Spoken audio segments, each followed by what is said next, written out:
Boa tarde a todos e todas. Uma alegria, né, ter esse grupo aqui com a gente essa tarde, acompanhando mais uma atividade formativa desenvolvida pela PROEC, da nossa, né, então, segunda jornada de Extensão, Cultura e Currículo, em que hoje a gente, né, finaliza com o quarto encontro do ano, com a convidada, professora Nádia Terezinha de Mota Franco, né, que vai dialogar com a gente um pouco sobre algumas experiências de trabalhos de extensão, né, em projetos de atividades curriculares de extensão, com parcerias, né, com a Itaipu Nacional, uma experiência bem significativa que a gente teve, né, recentemente aqui na universidade, e que a gente queria compartilhar, né, de modo mais ampliado com outros campos também que não tiveram a oportunidade, né, de participar ou de acompanhar essa experiência.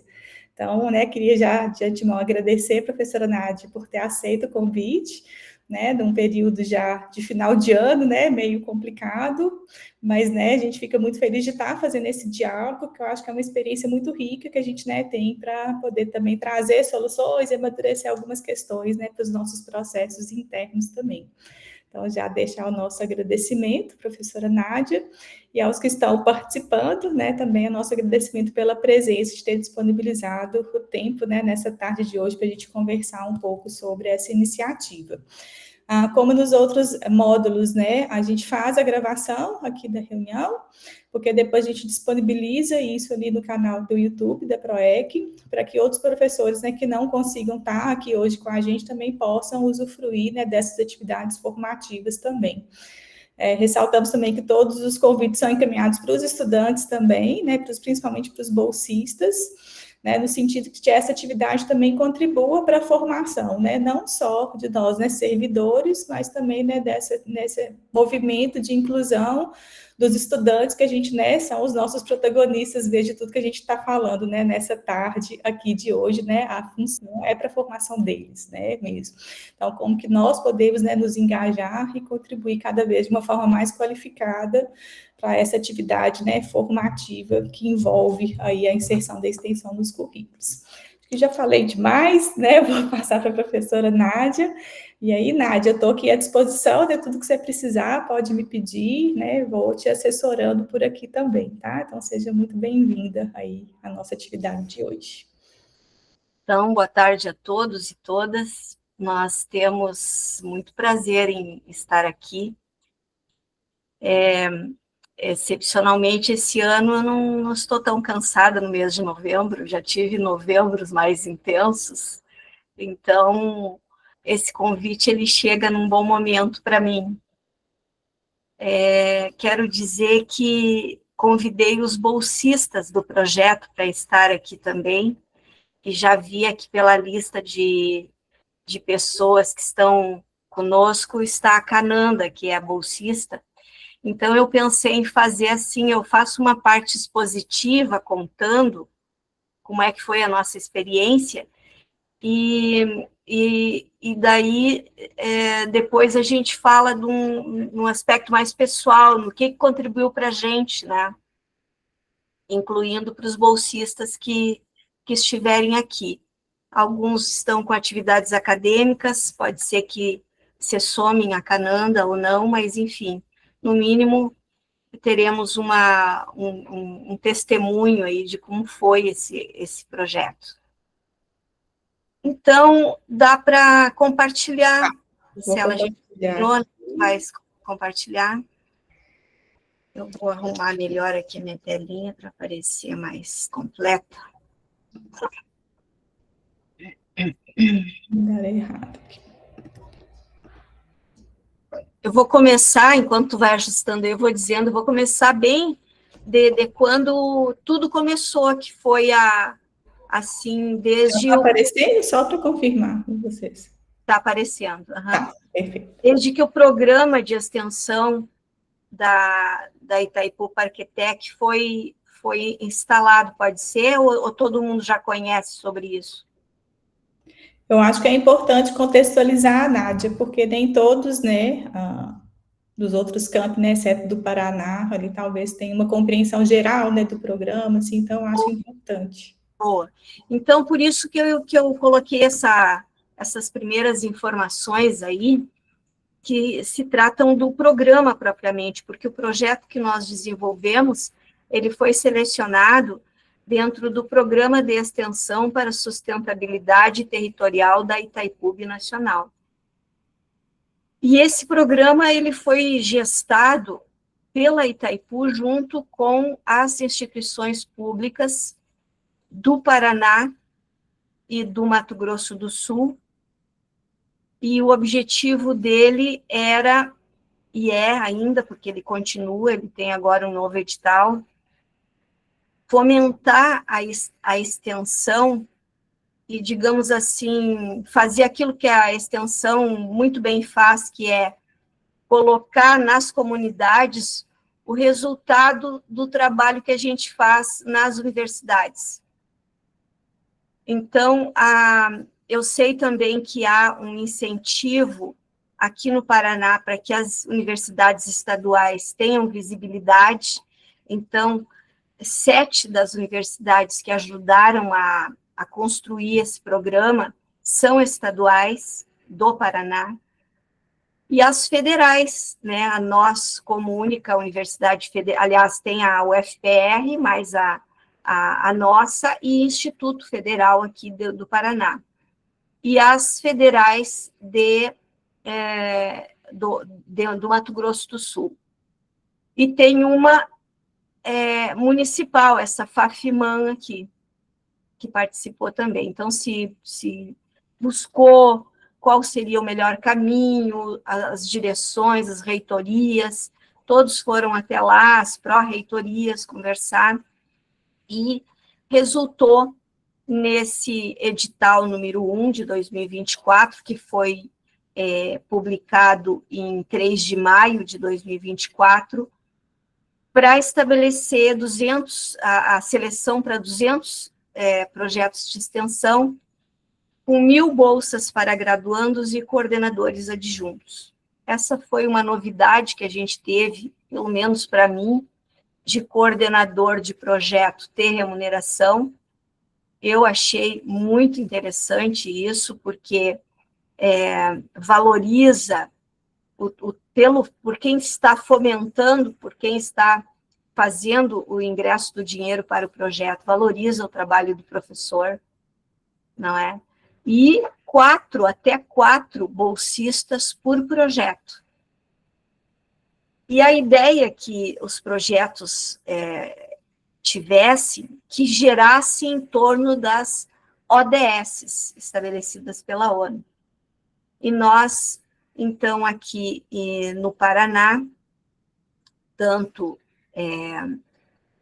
o Laranjeiras do Sul quanto Realeza, apresentamos projetos, né? E teve um projeto da Marcela, que entrou também, porque desenvolvia-se aqui, naquele momento, então, aquele edital permitiu, né?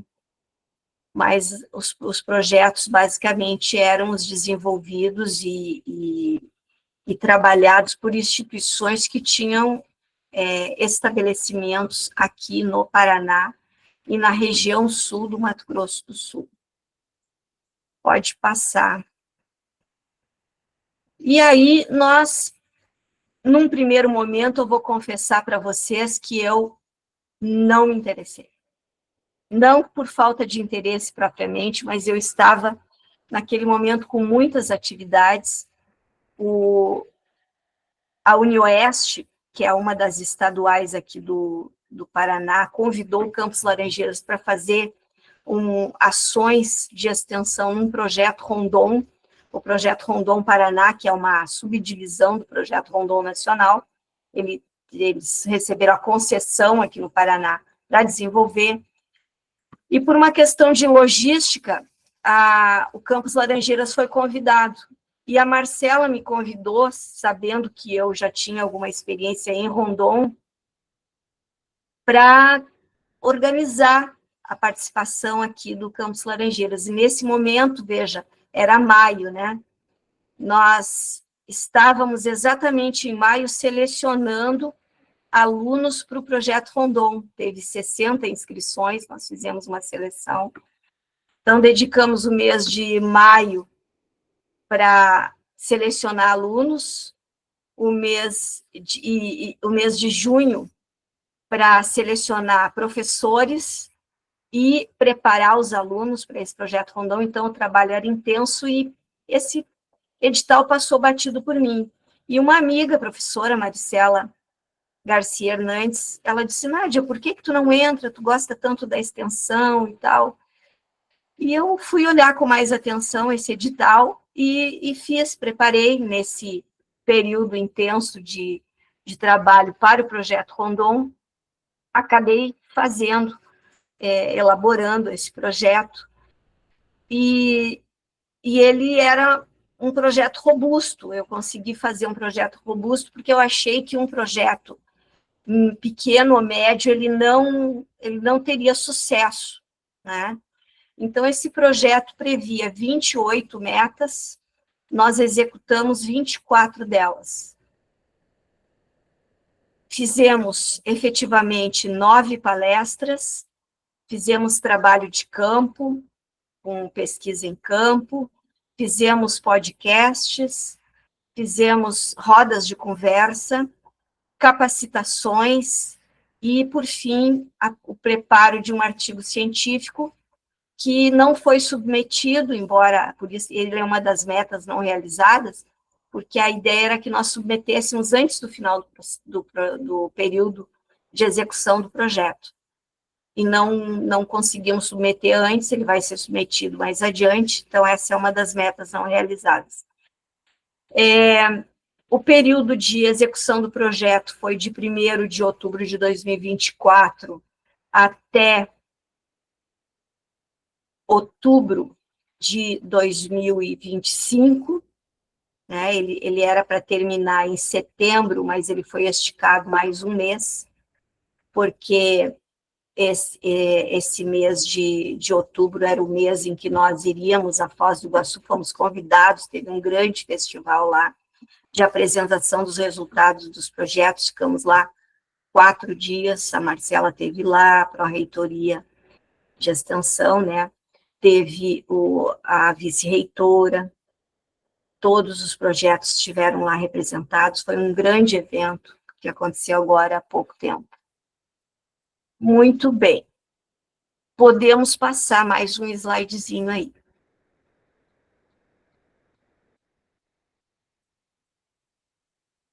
Aí, nós começamos tudo com a seleção. Fizemos a seleção em agosto de 2024. Essa seleção de alunos gerou 46 inscritos e nós fizemos um programazinho assim de 45 perguntas, onde a seleção consistia no aluno fazer uma prova sobre uma pergunta, sorteada na hora que ele fosse ali, que ele tivesse agendado para a seleção, ele respondia a questão e já era entrevistado no mesmo momento.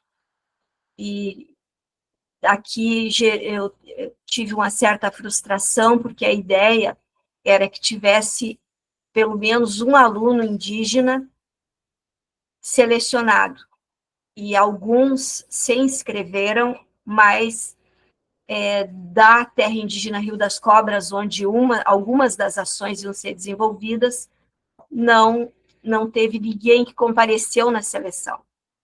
Então, isso é um aprendizado, porque se eu tiver novamente um projeto aí grande nesse porte, eu vou fazer uma busca ativa na terra indígena, porque com o estudante indígena não dá para deixar muito solto o assunto, você tem que ir buscá-los, porque senão eles se assustam com a complexidade. Nesse caso, a seleção tinha uma prova.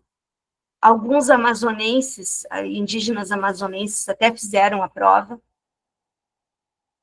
mas o fato é que eu gostaria muito que algum caigangue ou guarani fizesse parte dos bolsistas, e isso não aconteceu. Pode passar. Aí, dos bolsistas selecionados, nós tivemos 4, porque pedimos 4 bolsistas e ganhamos bolsa para 4 bolsistas. Essas bolsas foram de R$ 700 por mês, por 12 meses, ou 13 meses, por 13 meses, que foi esticado um mês a mais. A coordenação do projeto teve uma bolsa de R$ 1.400 por mês, pode passar mais uma. E nós fizemos uma lista de chamada por ordem de classificação para eventuais trocas de bolsistas. Felizmente, não precisamos trocar nenhum. Todos puderam se manter até o final do projeto. Pode passar, Marcelo. E aí, os nossos parceiros. Quem foram os nossos parceiros? Aonde nós queríamos fazer a ação de extensão? Nós pretendíamos e fizemos em 3 escolas do município de Laranjeiras. Para isso, nós perguntamos se o núcleo desejava receber essas palestras, e também trabalhos de campo, e também relatórios, e também podcasts, tudo com as escolas. E o núcleo disse sim. E aí, um outro aprendizado. Nós não fomos até os diretores das escolas nas quais nós queríamos fazer os projetos, presumindo que o núcleo dizendo que havia disponibilidade, que havia interesse, era possível de fazer. E quando chegou o momento de nós começarmos o trabalho, as 3 escolas declinaram. Seus diretores foram consultados pelo núcleo, e as 3 escolas, uma delas disse que estava em reforma, a outra estava cheia de atividades extensionistas e de outras naturezas, e a outra a mesma razão, muita atividade. Resultado, aprendizado para um próximo edital. Eu vou consultar não só o núcleo regional, que é aqui em Laranjeiras mesmo, então a comunicação deles era para ser bem próxima, mas eu vou contatar primeiramente os diretores das escolas. Aprendida a lição, ótimo. O que nós fizemos? Fomos em outras escolas, aí fizemos o que devíamos ter feito lá atrás. Fui em várias escolas, nas 3 primeiras que eu fui, eu já recebi um retorno positivo. Depois até fui em outras para deixar como uma possibilidade de reserva, né? Fui sondá-los.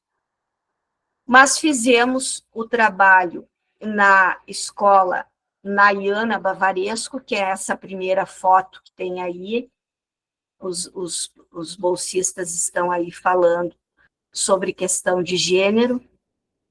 Fomos na escola da Vila Industrial, que é um pouco afastada aqui da cidade.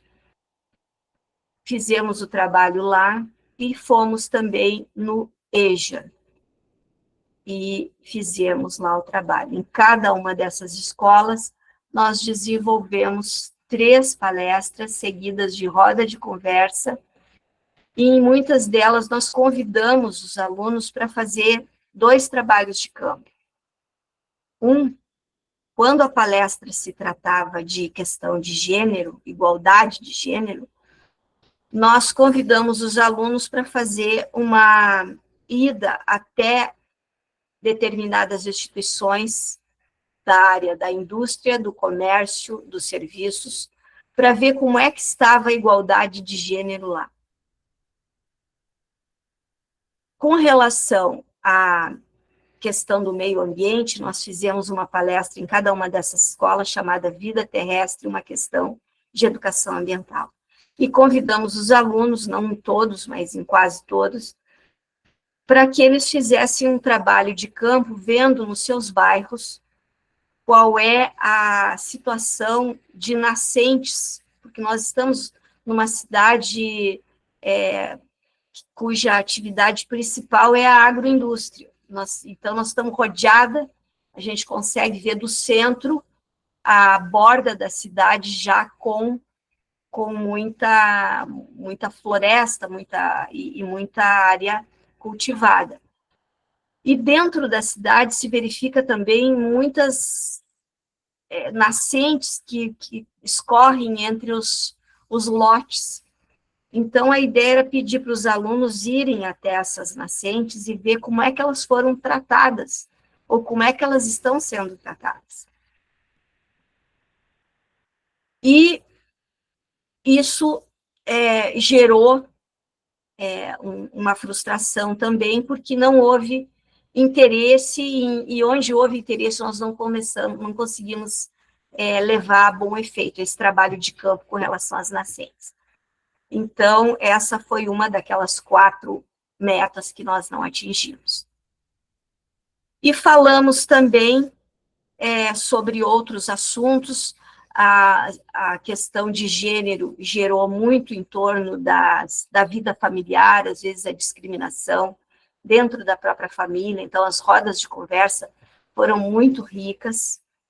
Quando se tratava de meio ambiente, a gente trabalhou muito a questão da emergência climática, então foram momentos assim muito ricos em que nós pudemos conviver aí com os alunos das escolas públicas de Laranjeiras. Pode passar. O outro parceiro foi a terra indígena Rio das Cobras. Lá atrás conversamos com o cacique, ele mostrou interesse, formalizou o interesse, e o objetivo de nossas ações lá na terra indígena Rio das Cobras eram ligadas à ideia do empoderamento da comunidade indígena na sua interação com a sociedade não indígena. E, para isso, existe um protocolo que eles podem fazer a partir de um texto da Convenção 169 da OIT, que eles podem dizer como é que eles querem ser consultados sempre que uma ação for impactar na terra indígena. Porque o que acontece ali na terra indígena? O bem-intencionado, seja uma instituição pública ou privada, seja com fins lucrativos ou uma ONG, chega ali e nem sempre vai até as lideranças que seriam a primeira instituição a ser contatada e começam a desenvolver o trabalho. E isso gera muita dificuldade política para eles. Então, o protocolo, ele diz exatamente como é que eles querem ser consultados. Além do mais, o Estado brasileiro, nas 3 esferas, municipal, estadual e federal, chega na terra indígena e estabelece as suas diretrizes educacionais, os seus protocolos de saúde. E só para a gente ter uma ideia, na terra indígena Rio das Cobras, tem 7 escolas, tem 11 aldeias, né? Tem vários postos de saúde. E, em geral, esses serviços estatais, eles são feitos sem consulta. E há um grande desconforto entre as lideranças, desde a liderança maior, que é o cacique geral, até as lideranças locais de cada uma dessas 11 aldeias, e além desses caciques locais das aldeias, tem lideranças intermediárias temáticas. Então, a nossa ideia era conversar com todos eles, dizer, olha, vocês podem se empoderar dizendo como é que vocês querem ser consultados. É bem verdade que o Estado nem sempre vai atender ao resultado dessa consulta. Então, vamos...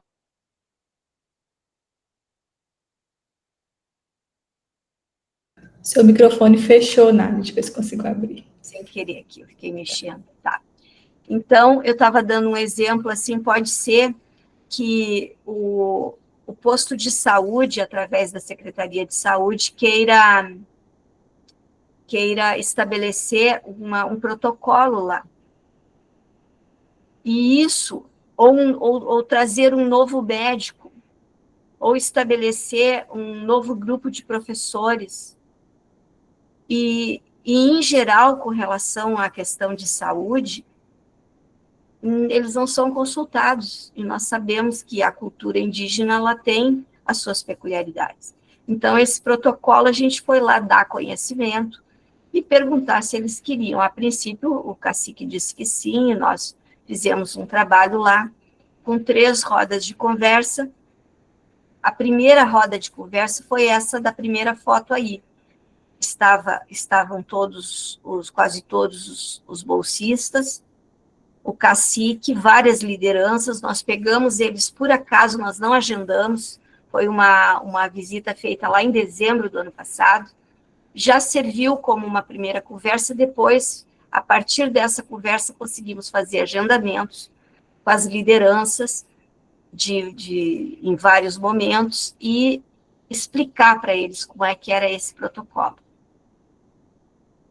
E houve muito debate político, foi muito interessante, inclusive quando o pessoal da Itaipu Parquetec veio nos visitar, nós fomos com eles até a terra indígena, tinha por acaso agendado lá uma roda de conversa sobre o protocolo, com outro grupo que era destinatário dessa conversa, que eram os jovens Caigangue, que estão pensando muito, estão se preparando muito, estão estudando.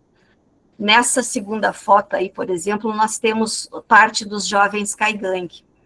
E as 2 primeiras pessoas da esquerda para a direita são egressas da universidade. A primeira delas já está fazendo doutorado. Ela se graduou aqui no campus Laranjeiras do Sul em licenciatura em Educação do Campo, Ciências Sociais e Humanas. Aí fez mestrado em agroecologia aqui no campus também. E se qualificou esse ano para o doutorado, está cursando em educação. A segunda menina que está ali sentada também fez essa mesma trajetória na graduação, licenciatura em Educação do Campo, e agora terminou o mestrado em Educação, e já está interessada em fazer um doutorado. Então, estão se preparando muito, estão pensando muito, estão dando problema para as lideranças, porque eles trazem ideias novas, especialmente a turma dessas 2 meninas que eu mencionei, lidou aqui, teve uma convivência de 4 anos com pessoas do MST, porque era um curso de alternância que tinha basicamente indígenas e agricultores, muitos deles do MST. E eles tiveram um aprendizado político muito interessante, foi muito rico para os indígenas que puderam conviver com a organização da juventude do Movimento Sem Terra, e muitos debates estão acontecendo hoje na terra indígena, e a ideia era dizer para esses jovens, olha, vocês podem ajudar as lideranças a fortalecer essa ideia do protocolo, né? E falamos com pessoas de mais idade também, entre as lideranças intermediárias, muitos anciãos. Então, foi um trabalho, assim, que rendeu, né, e deixou plantada lá a ideia do protocolo.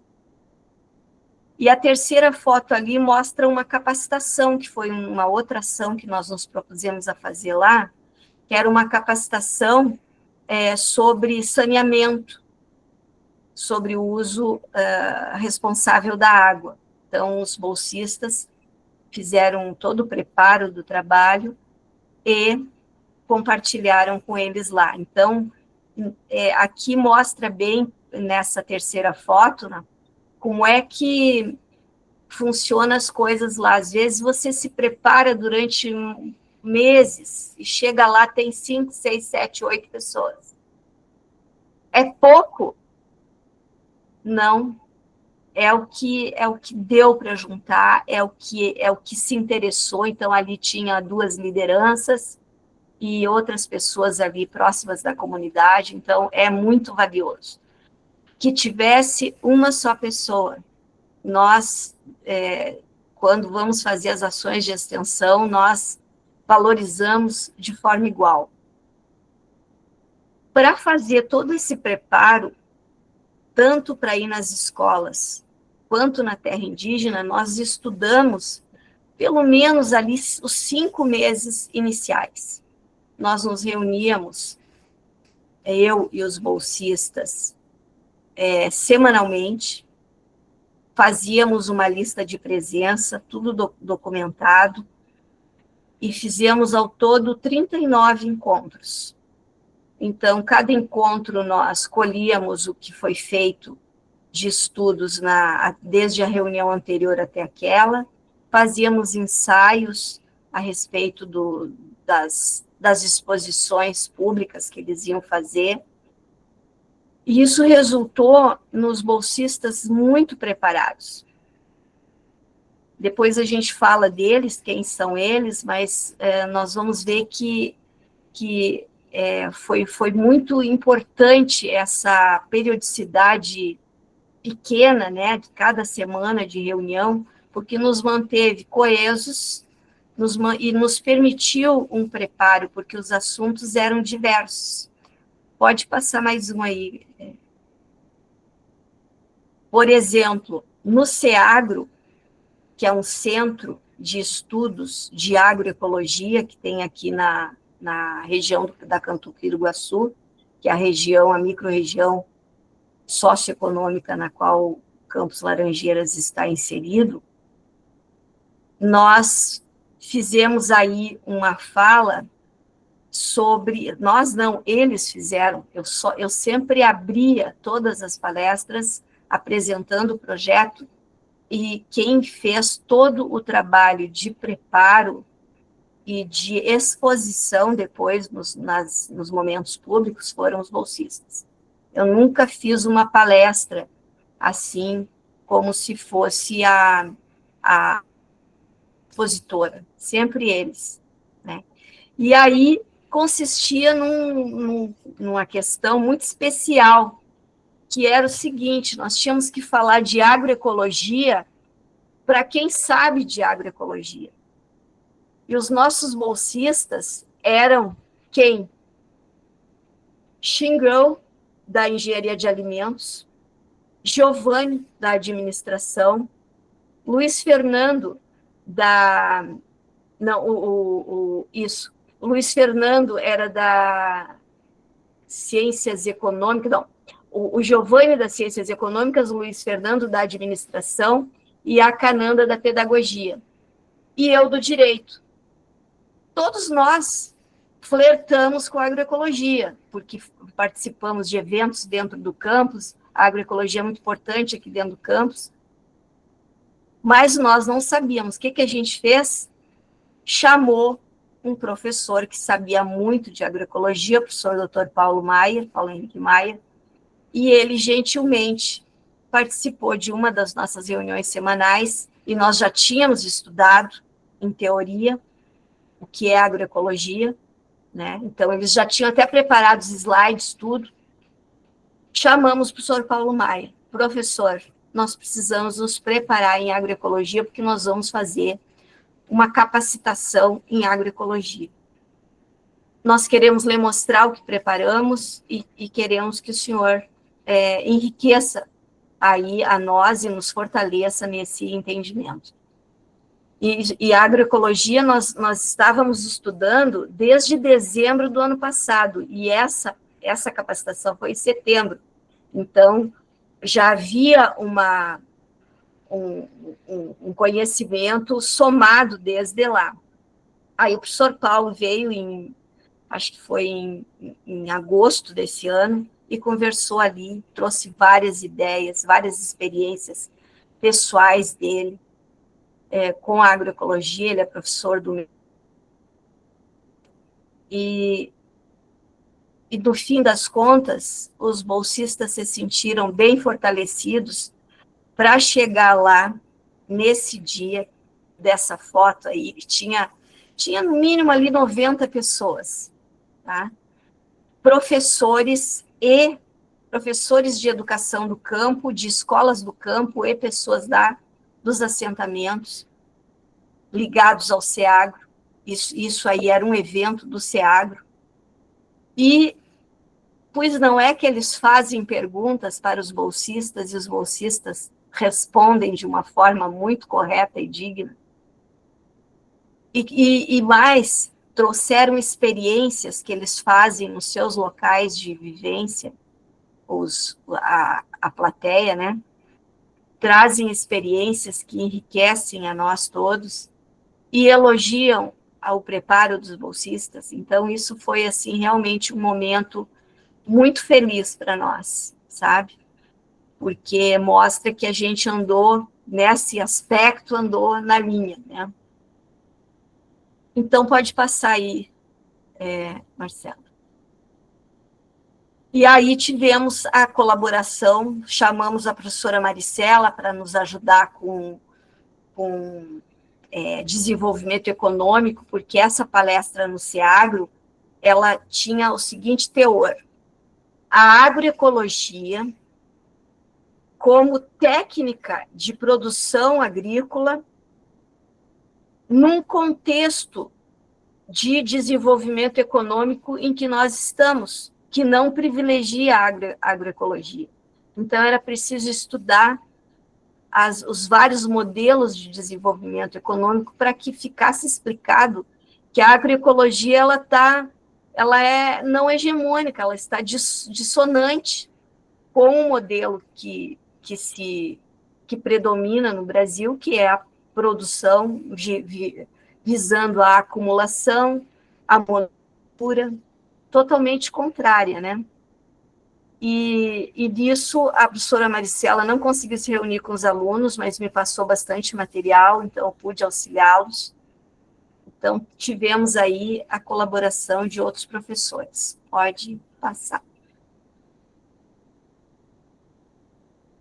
A gente começou, a ideia nossa era trabalhar alguns textos de direitos humanos, porque o nome do projeto mesmo era Direitos Humanos e Cidadania, né? Cujo objetivo era o desenvolvimento humanitário das comunidades. Então, a gente não podia deixar de começar estudando a Declaração Universal dos Direitos Humanos.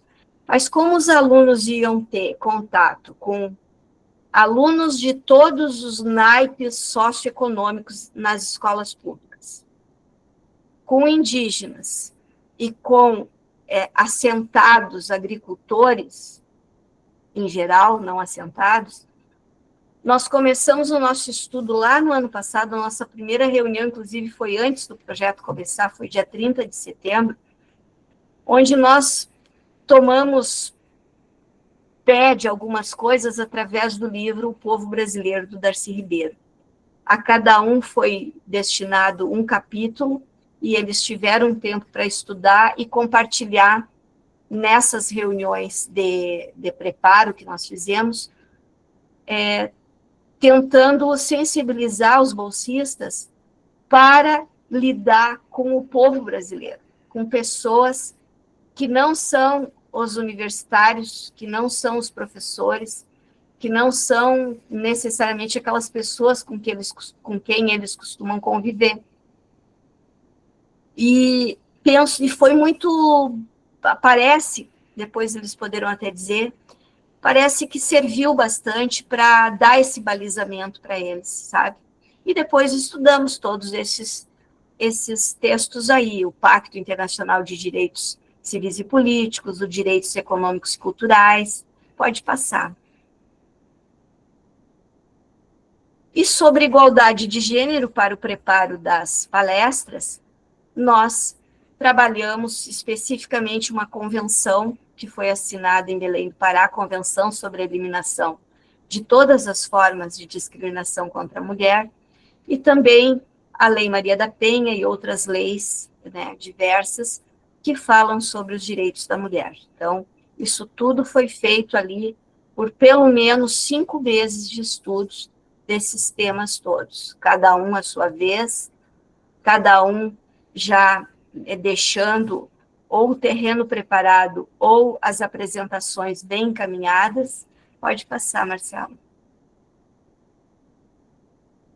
E também eles trabalharam sobre a questão do trabalho decente vinculado à agroecologia, porque aquela capacitação do SEAGRO, ela implicava em dizer, olha, a agroecologia, ela está dentro de um contexto sociopolítico, econômico, contra-hegemônico, mas também é preciso que nós trabalhemos nessa capacitação o conceito de trabalho decente. Que é o trabalho decente? O trabalho decente é aquele trabalho que se dá em segurança, com relação às leis de segurança do trabalho, e sem constrangimentos de natureza moral, sexual, e com formalização adequada dessa relação, né, que não pode ser trabalho precário, diarista, sem, não, é outra coisa, e no campo, isso é um conceito que, às vezes, ele não se efetiva, né, porque os trabalhos, muitas vezes, no campo, eles são informais, então, a gente trabalhou bem nisso, estudou, então, teve um bolsista que falou sobre trabalho decente, foi o Giovanni, a agroecologia, e depois a Cananda me corrige, ela está aí, foi Cananda e Luiz Fernando, e desenvolvimento econômico foi a Xingirl, que é a que faz engenharia de alimentos. Pode passar. E fizemos uma capacitação lá na terra indígena, já comentei, sobre saneamento urbano e rural, enfatizando no rural. Pode passar. Já estou me encaminhando mais aí para o final, não quero tomar muito tempo, acho que eu posso ficar mais 10 ou 15 minutos, ou é demais? Então, sim, está no tempo, Nádia. E lá na terra indígena, para ir na terra indígena, eles começaram a falar sobre a Convenção 169 da Organização Internacional do Trabalho, especificamente sobre os protocolos de consulta livre, prévia e informada.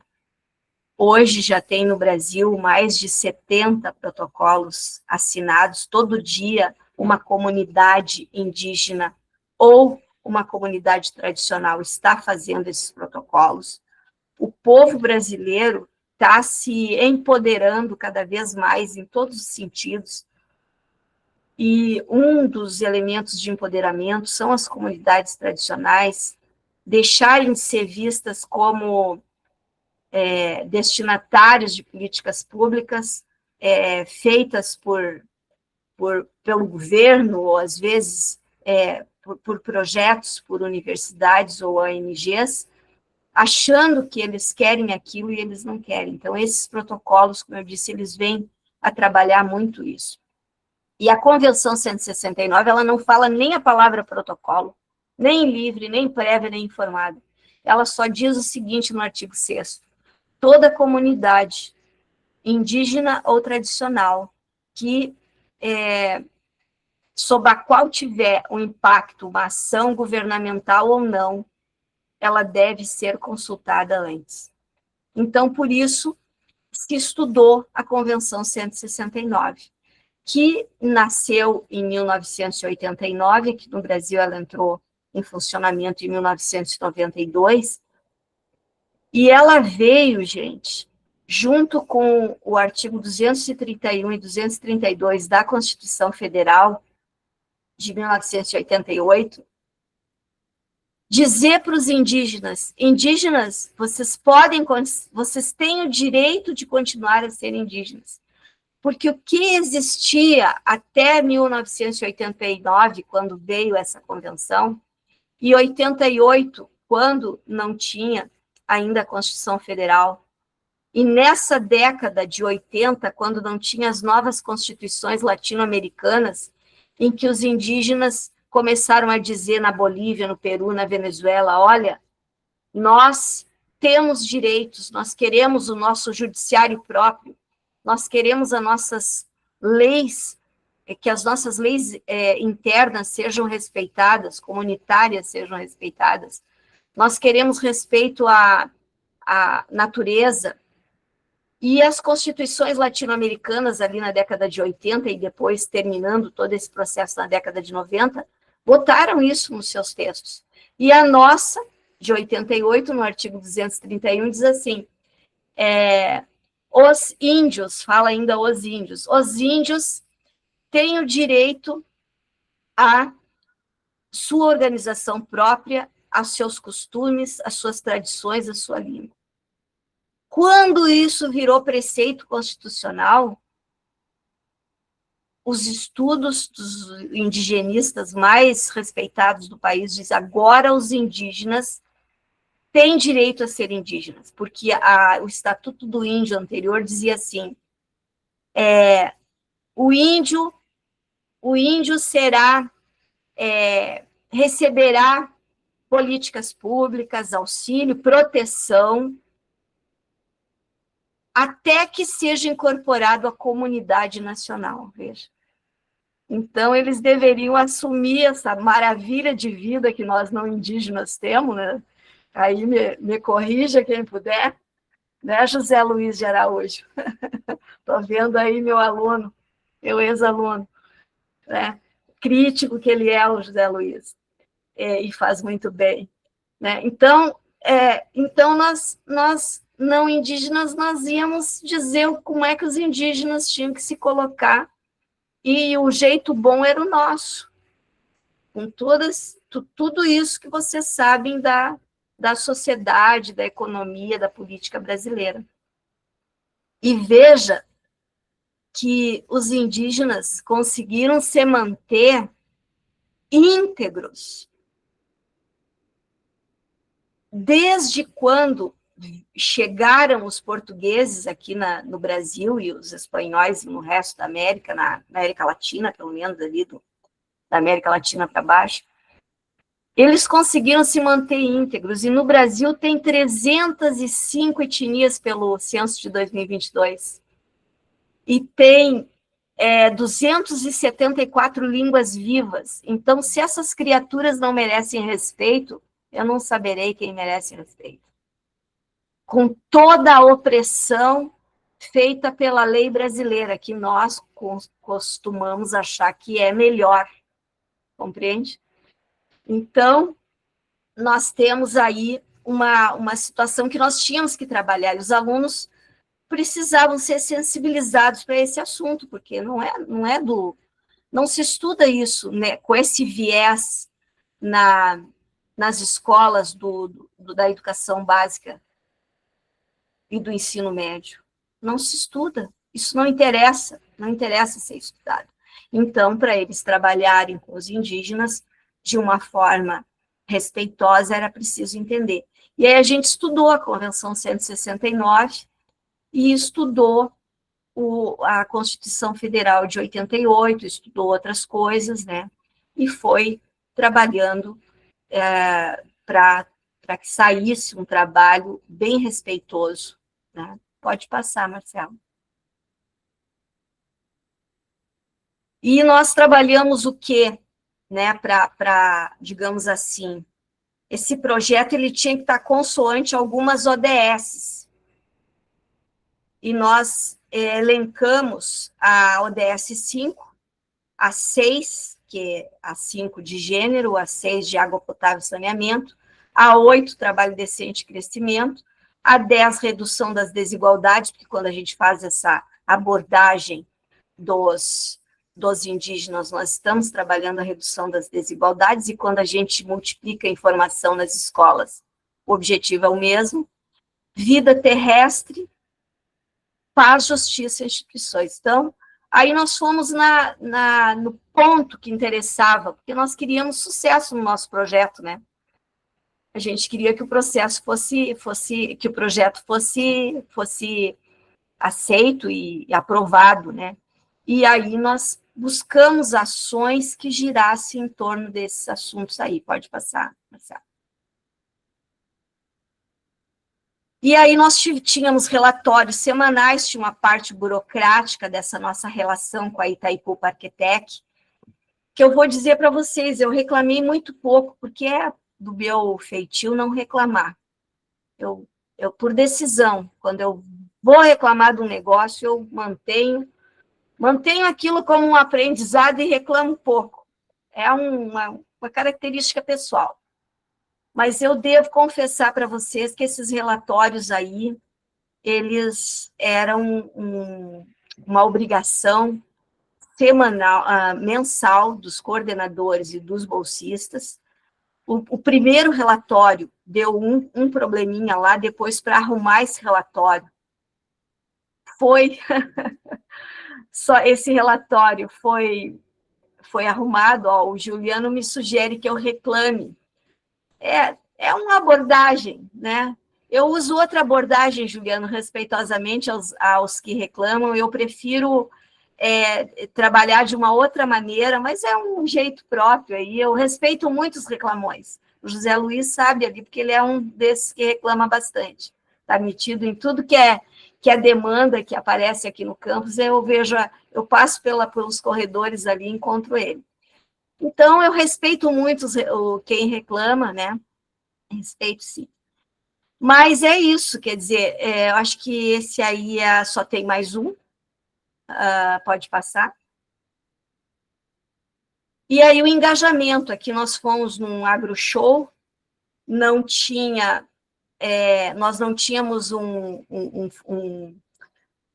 banner, a gente fabricou um banner, pegou um banner zerado e colou umas coisinhas ali e fomos para o agro show aqui de Laranjeiras do Sul. Eu não queria gastar dinheiro do meu bolso, porque eu acho que e aí eu ajo de acordo com o meu pensamento, eu não reclamo, mas eu também não faço.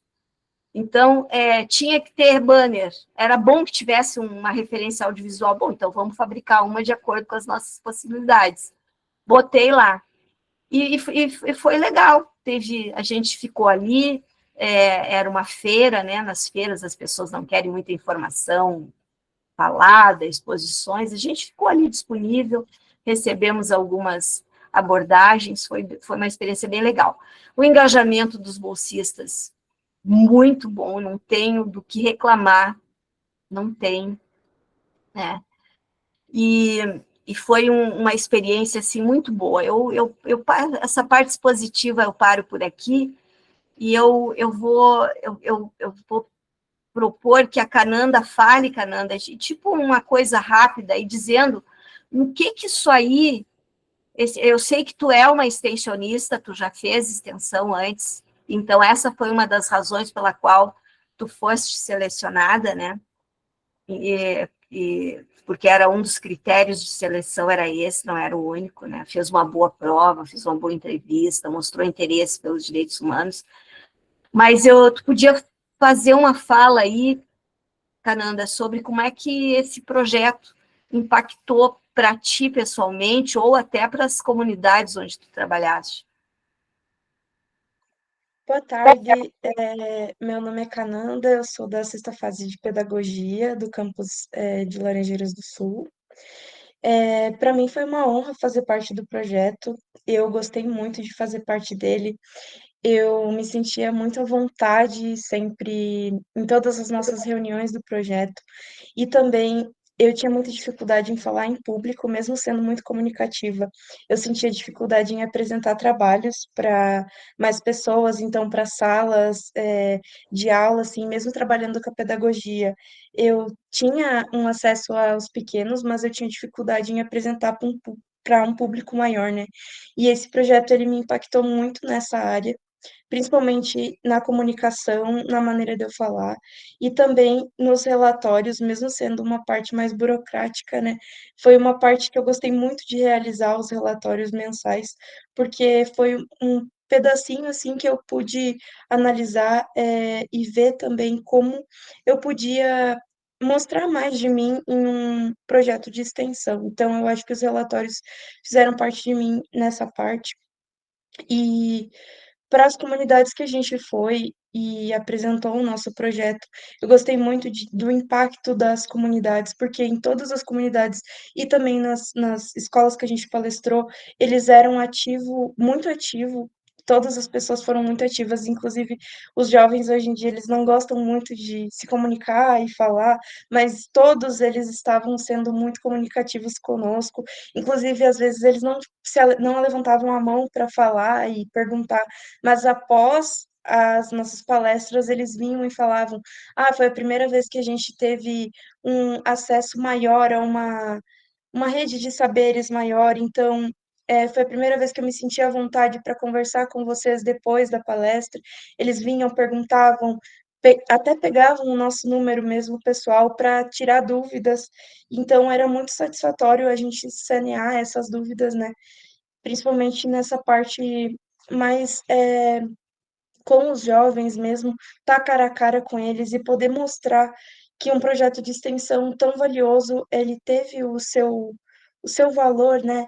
E como a professora Nádia falou sobre, mesmo que tivesse um pouco público na aldeia indígena Rio das Cobras, mesmo que fosse só uma pessoa sendo impactada, a gente sabia que o nosso trabalho estava sendo bem feito, porque ele foi muito bem elaborado e foi também sendo levado por todos os bolsistas ali dentro do nosso projeto e pela professora também mostrar que a gente estava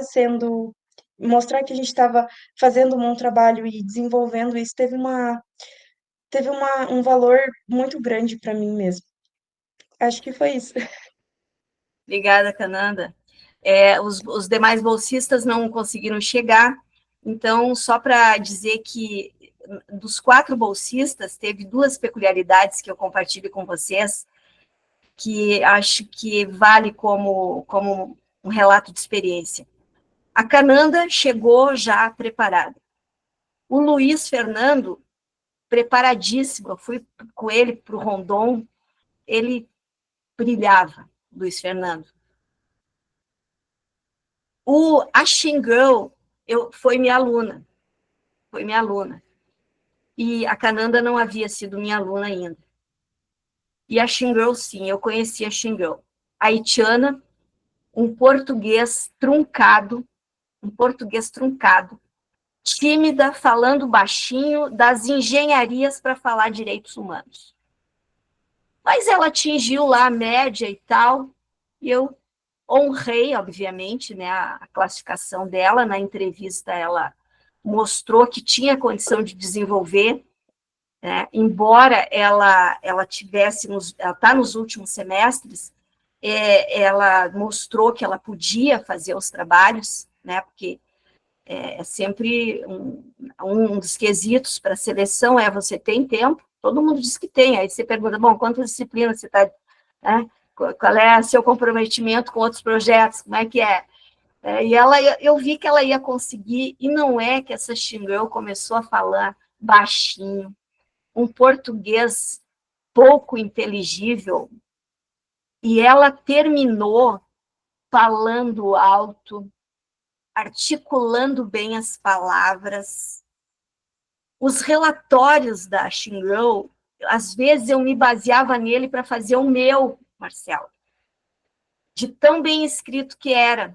E não era produzido sabe, dava para ver que era produzido por ela mesma. Muito interessante aquilo. E o Giovanni é o outro case que eu queria contar. O Giovanni era calouro quando foi. E o Giovanni não sabia. Eu perguntei para ele assim, Giovanni, aqui para te cadastrar na Itaipu Arquitecto, me dá o teu Facebook. Professor, eu não tenho. A minha família, não sei o quê. Me dá o teu Instagram. Professor, eu não tenho, não sei nem do que se trata. Computador, Giovanni, tu sabe? Não, nunca tive um computador em casa. Eu digo, bom, é esse aí que eu vou. Ele foi um daqueles que fez a seleção boa, e eu trouxe ele para se juntar aos demais, compreende? Para se empoderar. Terminou fazendo falas, as primeiras falas dele já foram muito boas. e terminou fazendo falas muito seguras, né? Onde eles não estavam seguros, a gente trabalhava naquelas reuniões, e olha, saiu, eu acredito que ele, sabe, se enriqueceu. Então, foi muito bom para mim ter visto isso acontecer, né? Com esse menino, especialmente o Giovanni e a Xingão. A Cananda, como eu disse, já chegou pronta e o Luiz também, né? Só mostraram o que podiam fazer e fizeram. Mas é isso, eu termino a minha fala por aqui, eu acho que já temos aí quase 1 hora, né? E eu me coloco à disposição para responder perguntas. Obrigada, Nádia, pela exposição. Cananda, seja bem-vinda aqui ao vivo. Ficamos muito felizes também de ouvir o seu relato, né, aqui com a gente. Eu coloquei agora, pessoal, ali no chat o link para a lista de presença.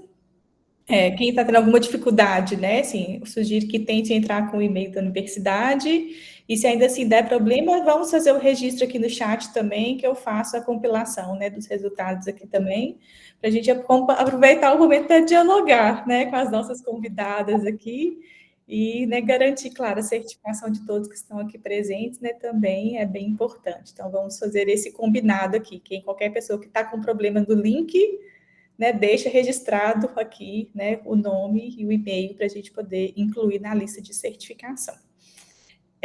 Nádia, assim, acho que é uma temática muito importante, né, assim, acho que tem vários objetivos, né, de quando a gente faz um convite, né, para a gente desenvolver um assunto nessa tarde, e um deles, assim, eu acho que começa pela temática, né, a questão dos direitos humanos, que a gente ainda observa aqui na universidade que é uma temática ainda, né, uma área da extensão que ainda é subexplorada, né, assim, como uma área prioritária, vamos colocar assim, né, alguns projetos desenvolvem, talvez como áreas secundárias, mas se for em termos de registros, né, numéricos, a gente já tem esse diagnóstico muito, muito claro, né, assim, da importância que a gente avance, né, mesmo nessa área, né, então acho que você traz uma experiência, né, assim, já de uma ação transversal, inclusive, né, linkada com o desenvolvimento territorial, que é muito interessante a gente ver, né, dessas temáticas, como abordar nos diferentes projetos e realmente assumir isso, talvez, enquanto motivar outros proponentes, né, como um carro-chefe, né, mesmo, assim. Então, a gente fica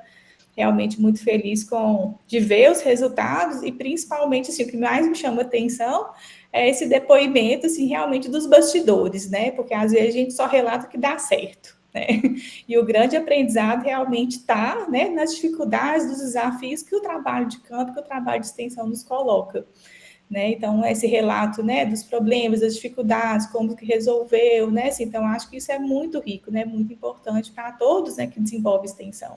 Porque a gente sabe que entre o planejado e o realizado, realmente, às vezes, tem muitos, né, gargalos ali, coisas que às vezes vão ficar sem executar, e a gente vai criar outras formas, né, de conduzir, e fica, claro, o aprendizado, né, para o trabalho futuro, né, mesmo ali. Então, queria, né, parabenizar aí a condução da fala, né, eu acho que ficou bem explícito, né, assim, para mim, o que são os objetivos, né, do trabalho, e estou vendo que se tem alguma pergunta no chat, porque eu tenho várias coisas, assim, que eu acho interessantes da gente destacar, né, queria ver se não tiver nenhuma manifestação do chat, a gente vai conversando também enquanto as pessoas, né, talvez vão ter esse tempo de elaboração, né, das suas próprias inquietudes, né, aí sobre a fala. Queria destacar, acho que a questão que a Cananda colocou, né, do desenvolvimento dos bolsistas, né, mesmo, assim, da equipe interdisciplinar, do trabalho em grupo, né, que são coisas que são diferentes, talvez, para a gente, porque a gente ainda não tem na universidade um aporte financeiro que talvez nos permita, né, experiências com esse quantitativo, né, a gente tinha na universidade, nesse programa da Itaipu, se não me engano, 14 ou 15 projetos, 14 projetos, né, todos, né, de 3 a 4 bolsistas aí, só não ganhou o 4 bolsistas quem não pediu os 4 bolsistas, né, alguns proponentes resolveram trabalhar com trios, né, em vez de 4, mas se eu não me engano foi um projeto que fez essa opção.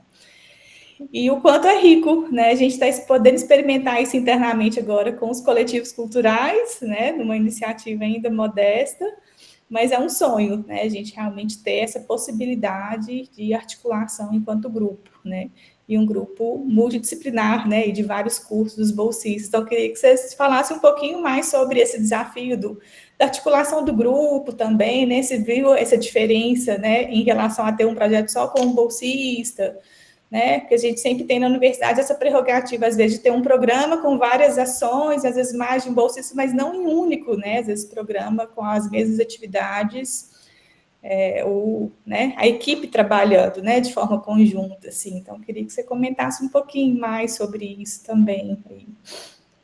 Tá. Eu vou começar falando sobre os direitos humanos como ponto principal de trabalho. Todos os profissionais, todas as carreiras podem colocar nos seus projetos um viés de direitos humanos. Porque os direitos humanos, ele é abrangente, ele abrange tudo que diz respeito ao bem-estar do ser humano. Então, se você vai trabalhar meio ambiente, você está falando de direitos humanos. Se você vai falar de saneamento, você vai estar falando de direitos humanos. Só para vocês terem uma ideia, e eu sou ousada, e agora eu cometi um ato de ousadia para esse próximo edital, o edital número 2. Você sabe o que eu fiz? Eu fiz um projeto que pretende mapear as nascentes da aldeia sede da terra indígena Rio das Cobras. Por quê? Você acredita que eles são cortados ali dentro da terra indígena, bem perto da sede, 2 vezes pelo Rio das Cobras? A gente passa numa estrada ali, passa em duas pontes que cortam o Rio das Cobras. Ele é todo assim, curvilíneo, e mais tem o Rio Pereira e outros córregos, e eles estão tendo que ser servidos por caminhões-pipa ali. Eles não têm água potável. E as nascentes estão com dificuldades. Então, eu propus um projeto agora de mapear as nascentes. Agora, eu do direito, que jeito que eu vou mapear as nascentes? Chamei um professor Humberto. Eu até comentei contigo que eu pensei em ter que me socorrer de outros campi, né? Mas aqui no nosso campus, eu achei, me lembrei que o professor Humberto faz georreferenciamento, ele localiza coisas pelo satélite. Aí convidei ele, quer ser meu parceiro, quer fazer parte. Eu pretendo que os anciãos, as pessoas que circulam dentro ali da aldeia sede, que eles me ajudem a achar as nascentes, mas eu quero uma coisa também científica. E ele disse, eu posso com previsão de 100 metros quadrados, não sei o quê, lá ele me mandou um monte de explicação, me falou, né? Aí nós nos encontramos, fizemos uma reunião, depois ele preparou um texto, eu botei no texto de um parágrafo ali, dizendo as ferramentas. Bom, se eles aceitarem esse projeto, uma professora do direito vai trabalhar com nascentes. Como é que nós vamos fazer? Primeiro, tem que localizá-las. Segundo, tem que fazer a proteção delas. Com o quê? Com árvores nativas. Como é que eu vou plantar árvore nativa? A minha horta que está em dificuldade, não consigo tocar ela. Chama um professor da agronomia, um professor doutor em agronomia, e aí ele veio, se juntou a nós, assinou a documentação como professor voluntário, colaborador, e ele vai ajudar a gente a selecionar as mudas nativas que são mais adequadas para aquele específico solo e vai nos ajudar a preservar as nascentes. Aí, eles têm um problema ali na terra indígena que é falta de taquara, o taquara-sul, que é a taquara selvagem que eles usam lá. As senhoras que fazem os artesanatos seus maridos têm que andar quilômetros, porque já tiraram todas as taquaras ali do entorno onde eles moram.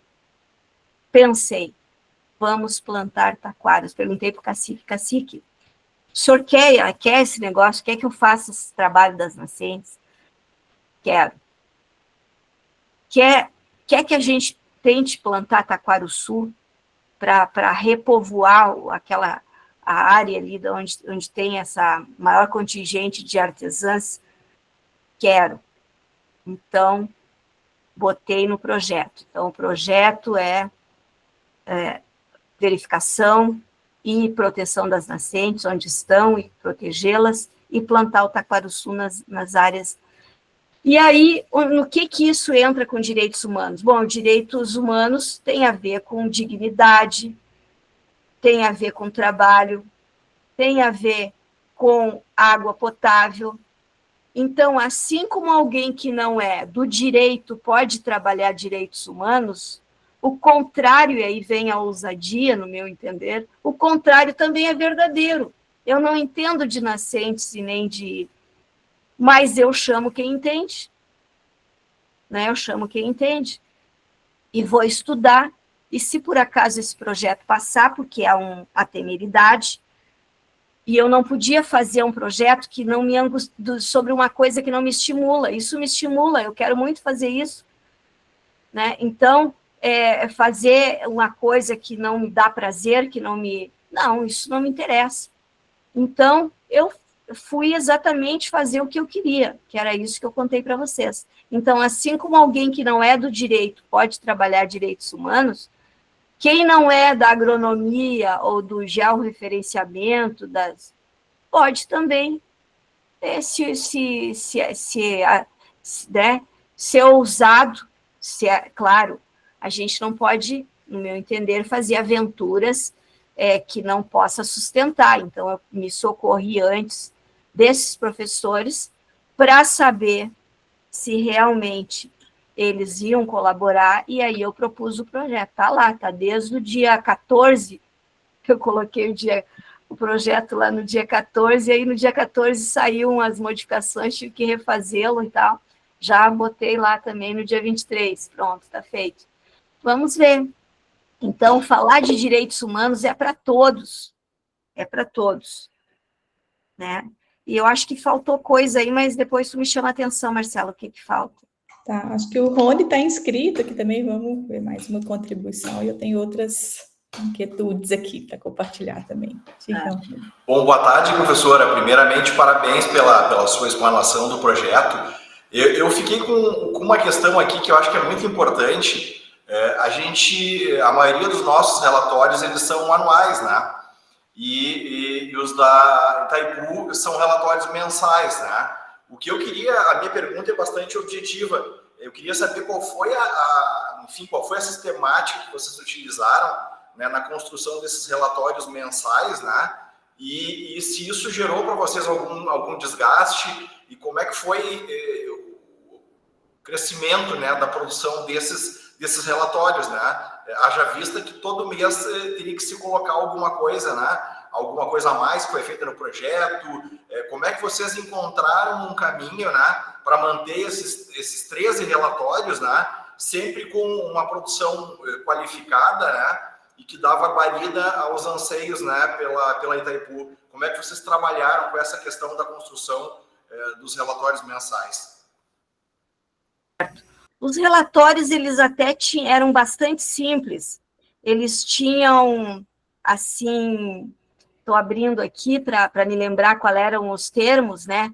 Mas a grande sacada é a organização, sabe? Eu vou compartilhar com vocês aqui a tela, só para vocês verem como gera informação, e que se tu tem as informações, é fácil resolver a questão dos relatórios. Não sei se vai compartilhar agora, vamos ver. Um segundinho. Eu pedi para compartilhar a tela inteira ali. Não sei, tá. Então, tem uma partezinha aqui da tela que fala sobre todos os arquivos, não sei se está mostrando aí, todas as pastas que foi feita. Então, eu tinha uma pasta para cada período. E em cada pasta eu tinha lá os anexos, que eram os comparecimentos do público, as fotos e tudo, então gera isso que eu estou compartilhando com vocês é só a pasta prestação de contas. A pasta do total do projeto é tudo isso aqui, ó, é uma coisa incrível, não sei se está mostrando aí, mas é uma coisa grandiosa. Vou parar de compartilhar ali para voltar aqui a falar com vocês melhor. Então, tem a ver com a organização, sabe? Então, por exemplo, eram 4 itens que constavam em cada relatório parcial mensal, né? Se perguntava ali, bom, se botava o período, que era de 15 de um mês a 14 do outro, 16 do mês a 15 do outro, e perguntava o seguinte: evolução do projeto em relação ao último relatório parcial. Ali, um parágrafo e pouco, dizer, não, nós fomos cá, fomos lá, fizemos isso, fizemos aquilo, nos reunimos em reuniões de preparo em tais datas, resultados obtidos no período desse relatório, outro item, se dizia, olha, foi um período em que nós nos deparamos com essa dificuldade, ou aquela, ou foi tudo bem, todos os agendamentos foram cumpridos, isso foi bom. Fatores positivos, né, e fatores negativos, um outro item, relacionar os fatores positivos e negativos.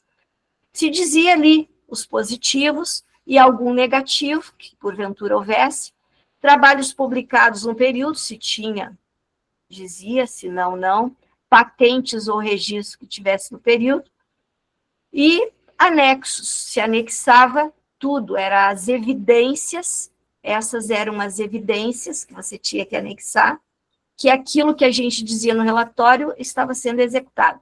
Então, além desses 13, foram 12 relatórios, na verdade, porque o último mês não teve relatório.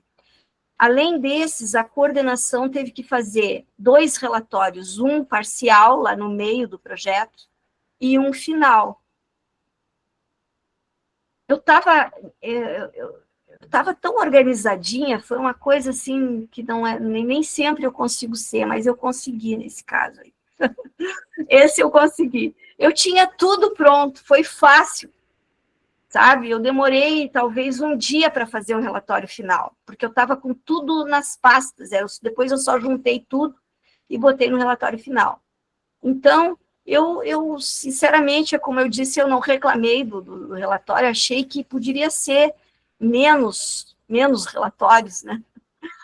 Mas não é nenhum bicho, é tranquilo de fazer. Acho que sobre esse ponto queria fazer uma manifestação, né, também, assim, já que surgiu o assunto, né, na fala da Nádia, agora da pergunta. Queria destacar isso, assim, eu acho que a importância também que a gente, né, tem que dar para a sistematização do que a gente desenvolve na extensão, né, assim, então o relatório mensal, para mim, ele nos ajuda, nesse caso, né, da Itaipu, assim, como participante também, né, passei pelo mesmo processo da Nádia ali, de experimentar novas formas de gestão e acompanhamento dos projetos, né, que é diferente de como a gente faz aqui na UFFS, então a gente estava, né, de um terceiro, então a gente tinha que obedecer os critérios de lá, né, mesmo assim, então eu também acho, Nádia, que a nossa reclamação não adiantaria muita coisa, né, mesmo assim. Mas eu vejo dessa importância da sistematização, né, para a produção do conhecimento mesmo, assim, que talvez esse relato mensal ali nos ajude a refletir, a ver onde que o projeto está avançando, onde não está, né? Então, eu acho, assim, também compartilho um pouco da mesma sensação da Nádia, né, assim, por óbvio, né, não sei se também, né, não é uma coisa que eu penso, né, assim, poderíamos adotar o mesmo sistema na UFFS, longe disso, né, mas como que é importante esse movimento que o projeto também tenha esse tempo, né, da reflexão e da sistematização, da produção das evidências, que isso tem que estar dentro desse escopo, né. E aí, nesse caso, eu acho que eu destaco muito mais a importância de um projeto de mínimo de 12 meses, para que a gente permita essa tranquilidade, que a gente consiga, né, produzir, estar em campo, desenvolvendo as ações de extensão, mas também, né, fazer essa produção, essa análise, essa sistematização que vai amadurecendo, né, mesmo a ação extensionista. Principalmente se a gente pensa numa perspectiva de longo prazo, né, para aquela atividade que vai acontecendo. Então, queria, né, acho que deixar um pouco essa reflexão, né, também, que às vezes a gente entende muito como protocolos burocráticos, né, assim, mas o quanto que para a equipe isso pode ser importante, né, para os próprios estudantes que estão desenvolvendo, né, aquelas ações, para poder, né, trabalhar tanto a escrita, né, científica também, de como que isso ajuda eles, né, nesse desenvolvimento também, né. E claro que ali a gente tem, né, assim, uma questão de um aporte, uma coisa bem prática, objetiva também, que eles têm, né, ali um sistema que permite esse tipo de encaminhamento mensal dos relatórios, né, que é completamente diferente da nossa realidade, né, também hoje dentro da instituição. Então, acho também que foi uma experiência interessante, né, assim, de ver outras formas de acompanhamento. E aí, uma coisa que eu queria que você falasse um pouco mais, né, você acha que é interessante, não ver nenhuma pergunta aqui no chat, deixa eu conferir de novo se veio mais alguma aqui. Uma coisa que eu achei muito interessante, né, foi a questão das visitas em campo, né, dos supervisores, assim, né, a Itaipu esteve presente, né, não só nesses relatórios, né, por trás dos bastidores, né, dos papéis, mas esteve também presente, né, acompanhando cada um dos projetos, né, assim, alguns campos fizeram essa articulação mais em grupo, né, mas igual a Nádia comentou um pouco da visita ali na comunidade indígena, mas se você pudesse falar um pouquinho de como que foi a visita deles ao Campus Laranjeiras, né, para a gente ver essa articulação do todo também, do seu projeto também com os demais, assim, como que foi esse movimento, que me pareceu isso também uma coisa bem interessante, assim, dessa articulação. Bom, antes de falar sobre isso, eu queria dizer que os relatórios eram colocados na plataforma Sparks, e eu me assustei um pouquinho com a plataforma. No começo ali, eu tinha dificuldade, eu não tinha tempo de ficar fuçando muito, como dizem os jovens, mas depois no final, eu já estava dominando tudo que eu precisava ali. Então, acabei não cometendo, ela não era muito intuitiva, mas eu não cometi nenhum equívoco que me prejudicasse, né? Então, eu consegui lidar bem com essa falta de intuitividade dela, se é que a gente pode dizer assim. Então, é isso. Sobre a tua questão da visita, né? Eu também, quando eles estavam por vir, eu estava com muita atividade, fazendo, o projeto estava no auge, e tudo está correndo em paralelo, né? Porque tu está dando aula, está fazendo falas em outros campi, tem vinculação com outras coisas do curso, mestrado em Direitos Humanos, esse que está acontecendo aí, em Realeza nesse momento. Então, tudo isso está mexendo com a gente, né? E não se sabia como é que ia ser o protocolo deles.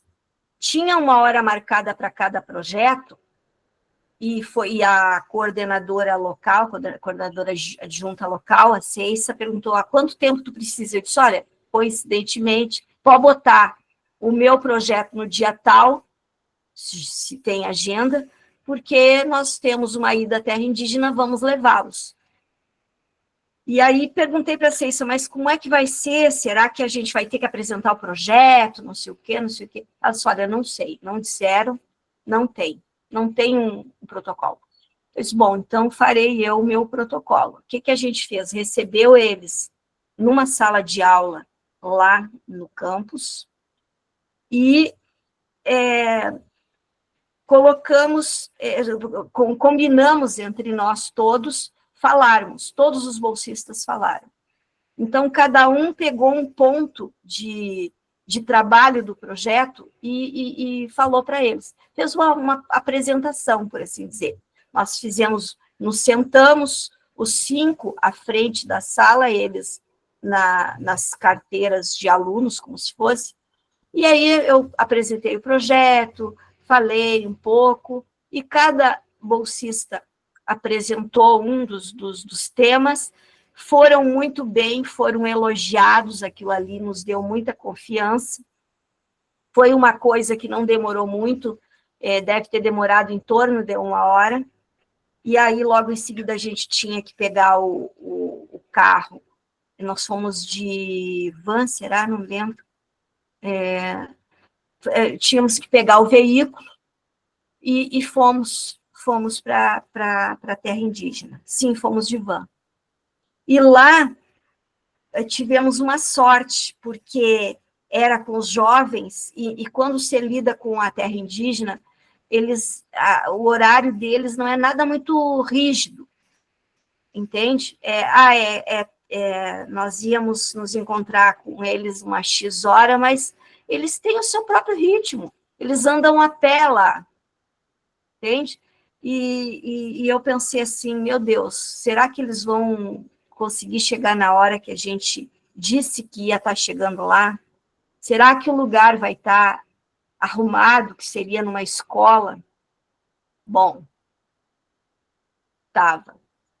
Eles foram chegando, a gente foi chegando ali, e eles foram se chegando, poucos, deu ali em torno de umas 10 pessoas. Felizmente, entre o grupo estava um antigo cacique, muito engajado nas questões atuais da terra indígena. Estava ali uma liderança, a Hilda, que é assistente social de formação, serviço social, e ela foi mestranda da universidade, ela participou, eles fizeram uma consulta, eles fizeram uma fala em Caigangue, em determinado momento porque o nosso objetivo ali era explicar sobre o protocolo para aquele grupo ali, que nós já tínhamos feito com outros grupos.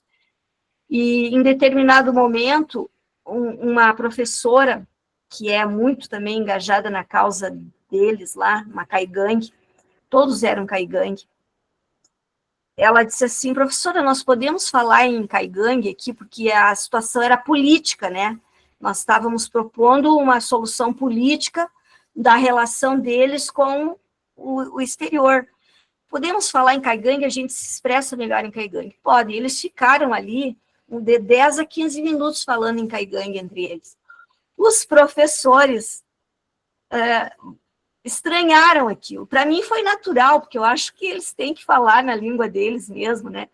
E eu só olhava para aqueles professores, tinha um técnico, Alisson, e 3 professores da UniOeste que faziam parte da equipe de supervisão aí dos projetos. E eles, quase todos ali se comportaram muito bem, mas tinha um que eu sentia que estava desconfortável com aquela história deles estarem falando numa língua que ele não entendia. Como assim? Ele deve ter pensado assim, eu sou aqui um supervisor de Itaipu, eu estou aqui presumindo, né, gente? Brincando até. E essas pessoas falando em outra língua, eu vou supervisar, né? E tal, e coisa. E eles falaram, e eu bem tranquila, porque eles tinham todo o direito de falar na língua deles. E aí depois eles trouxeram para nós qual era o problema das discussões ali, das dificuldades, das angústias que eles compartilharam entre eles ali. E terminou muito bem essa visita, e fomos em outros lugares ali, tiramos fotos, né? E eles saíram ali positivamente impressionados, né? Então, se mostrou, eu acho que o fato deles terem falado em Caigangue ali, que pode ter causado um princípio de desconforto, mostrou bem como é. É assim mesmo, pois imagina, nós estamos na terra deles, eles não poderão falar sua própria língua? Quem somos nós para dizer, né, o contrário? Então, acho que foi uma boa de uma mostra ali, para quem não está acostumado a lidar, né, com comunidades tradicionais e indígenas em especial. Então, eu penso que... E daí eles elogiaram muito depois, no final, agradeceram, todo mundo saiu satisfeito.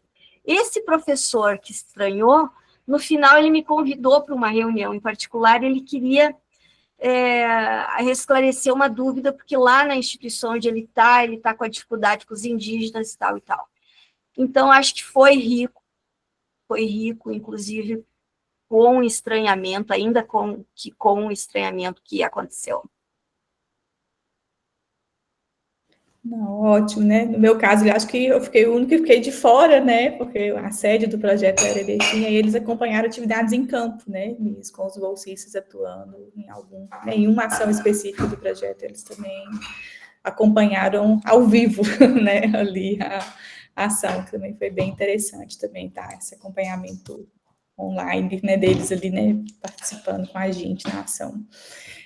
Tem um ponto que eu acho que também que é bem importante, né? Assim, que eu acho que fazendo o link, eu acho que, né, deixei para essa última questão, porque eu acho que é um item que acho que fecha com o objetivo da jornada também aqui, que um dos princípios do edital, né, desse trabalho de Itaipu em rede, que a segunda edição, né, está em processo de seleção, aí as propostas, é a relação com a extensão dos currículos, né, mesmo assim. Então, você mencionou que cada estudante, né, era de um curso, né, então, se você pudesse falar um pouquinho sobre isso também, né, como que lidou com isso, né, desse ponto de vista da inserção nos currículos, a relação dos diferentes cursos envolvidos, né, quais foram as estratégias, se conseguiu envolver outros estudantes, ou se ficou só nos bolsistas, né, ou se ficou apenas mais focado na formação dos bolsistas, né, que teve um trabalho intenso, inclusive, né, formativo, ali com eles que você mencionou, né, dos encontros semanais, de preparação, né, para poder ter essa atuação em campo, então essa importância da preparação, né, do diagnóstico, da pesquisa, né, para poder desenvolver a prática, né, extensionista de campo. Então, se você pudesse falar um pouquinho, assim, acho que do seu projeto e talvez também, assim, se souber alguma informação, né, pelos depoimentos dos outros projetos também, né, de estratégias que utilizaram com essa interface, né, também, assim, eu acho que é um ponto importante aqui para a gente explorar à tarde também. Certo. Bom, não foi intencional que os bolsistas fossem de 4 carreiras diferentes. Mas, digamos que ao abrir a seleção para todos os cursos, isso era uma possibilidade. E nunca me passou pela cabeça cercear qualquer curso disso para participar. Então, veio, né, como eu disse, uma pedagoga, a Cananda. A Cananda até mencionou ali na fala dela que ela achou que os relatórios contribuíram para ela sistematizar, né, o que ela fez durante o mês referente àquele relatório. A Cananda é pedagoga, ela trouxe da pedagogia todo o conhecimento que ela tem para lidar com estudantes e para lidar com linguagens diferentes. Então, nós tínhamos que adaptar a linguagem. Por exemplo, quando nós íamos no EJA, eram adultos fora do seu tempo escolar. Era uma outra linguagem. Nós conversamos sobre isso, ela contribuiu. Quando nós fomos, então, na terra indígena, era outra linguagem. Nós tínhamos que decodificar. A gente teve que fazer uma encenação lá para dizer o que era o protocolo.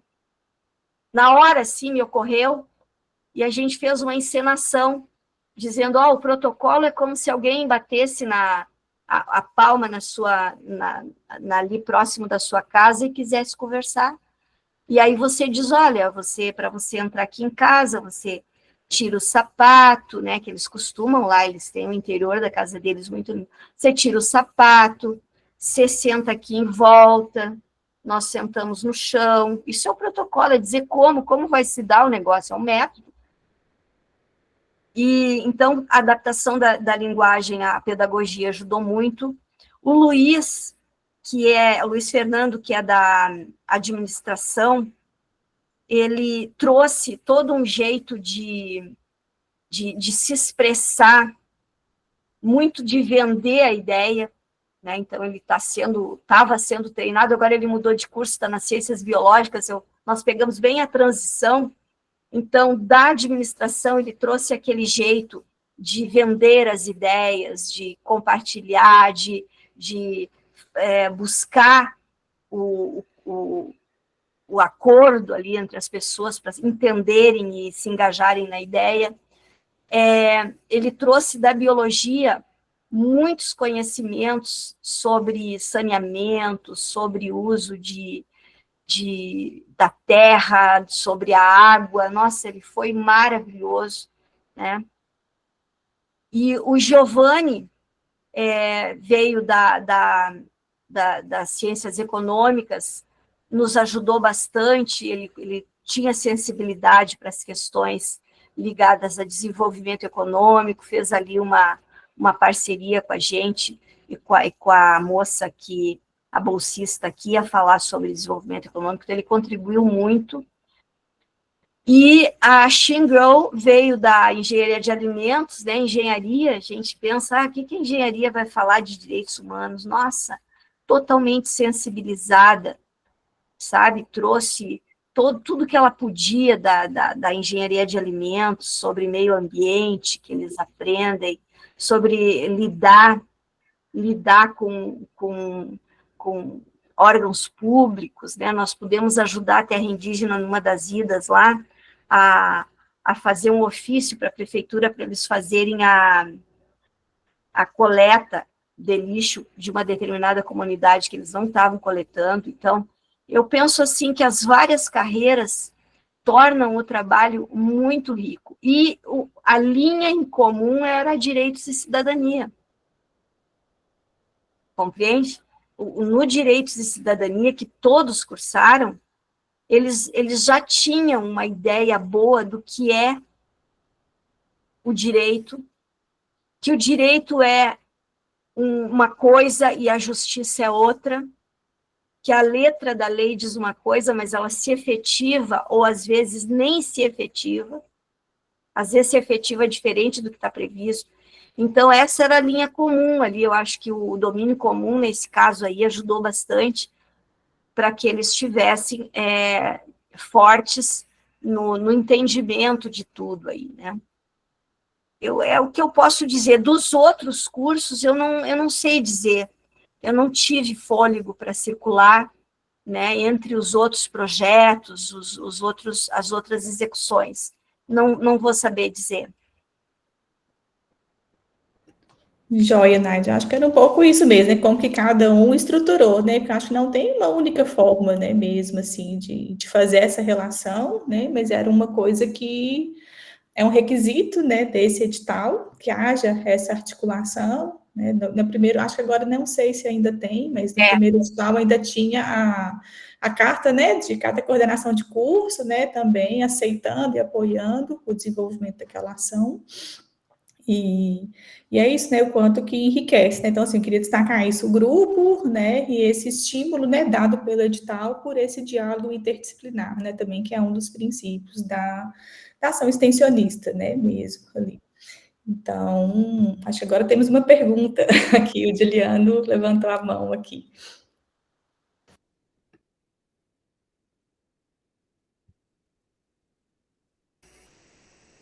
Não te ouvimos ainda, Juliano. Juliano. Deixa eu ver se eu consigo abrir o microfone dele por aqui. Peraí, Juliano.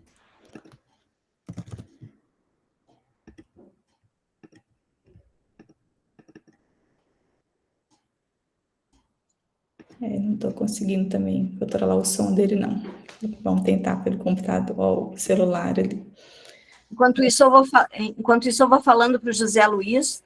José Luiz, vamos torcer para que saia uma resposta positiva da Itaipu Parquetec para esse novo, essa minha ousadia aí que eu fiz, né? Vamos ver. Daí eu vou abrir seleção, então você se engaja lá, quando chegar o momento.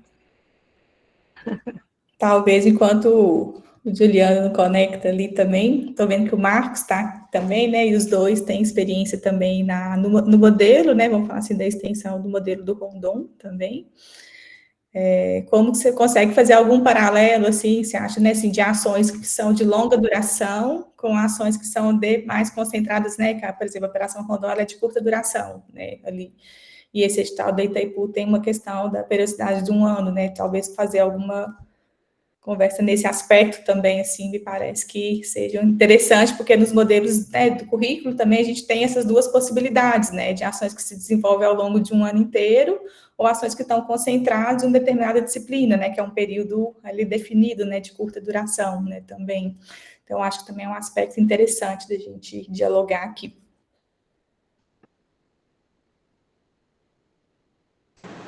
E agora vocês me escutam. Então, bom, primeiro Vamos ouvir quero... o Tiliano e depois a gente vai para o Marcos ali, então, que ele estava inscrito. Beleza, gente. Então, primeiro quero parabenizar o trabalho da Nádia e o processo ali de criação desse projeto. De fato, ele é bastante complexo, né, e exige muito trabalho. A gente consegue ver pelos projetos que estão sendo executados aqui no campus também, né. Uma das coisas que fazem o pessoal ter muita demanda, né, de relatório, de atividades. Então, de fato, parabenizar a Nádia pelo excelente trabalho, né. A minha pergunta, ela é mais... Eu queria entender, tipo, vocês trabalharam apenas em uma aldeia indígena ou em mais aldeias, né? Acho que essa é a minha primeira pergunta. E a segunda pergunta é, se vocês trabalharem em apenas uma, vocês pensam em ampliar isso, né? E uma terceira pergunta é se seria possível engajar esse projeto com outros campi da universidade, em especial o Campus Realeza, né, da qual eu trabalho e gostaria que tivesse um trabalho nesse sentido aqui. E se também nós temos aqui, a maioria dos nossos indígenas, eles são, que estudam aqui no campus, eles são do norte do Brasil, em especial do noroeste do Amazonas. Teria como incluí-los também dentro desse projeto, fazendo essa conversa com eles, talvez entender um pouquinho do processo que fez eles vir até a nossa universidade estudar. Inicialmente é isso. Quem sabe eu faço mais perguntas para frente. Respondo já ou espero o Marcos falar?